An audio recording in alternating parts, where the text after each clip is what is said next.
I znaš, ja vidim sad ovako, to ti ovako mogu reći, ja mislim, vidim ovako poklon baš dobio ovako, znaš.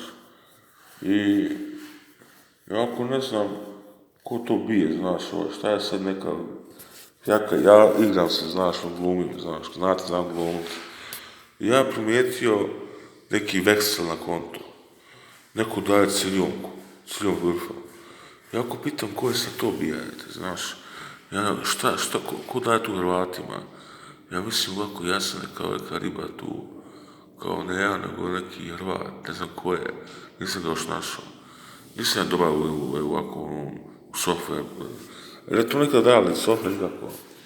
I ja gledam, ko bi to mogao biti, znaš, ja mislim Plenković, ja ovako, gledam ovako Plenkovića opet ovako, Plenković nešto nekako zadaren, znaš.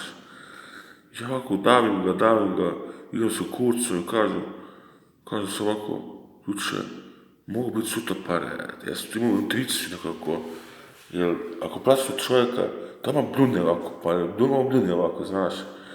I ja mislim Plenković ovako daje ovako pare, znaš. Ja vidim vlada daje svim Hrvatima ciljom vrfom. I ako mislim, pa dobro, ajde, milijon puta još toliko imam stan, znaš. Pa treba mi je preporučio, to još samo da mi pobjedi, to je smiješno. Samo slobodno ti više daje, hvala ti lijepo. Hvala, čisto zahvalan. Ja ne znam, još kad ja vidim, što god više pričam, što više se miluju. I Milanović se miluje sam sa sobom, koja je to pička, Svijem se Milanoviću, čekaj bre, hola. Milanović, tamo se imaš kulena, nemam ni kulena, čut, bolje u Hrvatskoj je s kulena nego u Njemačkoj. U Njemačkoj nemaš kulena. I ovako, čekaj Milanoviću, znaš ko to? I ja ovako imam Plenković, ovako, znaš, gleda ga lijevo, gleda ga desno, on neki biznisman, ovako.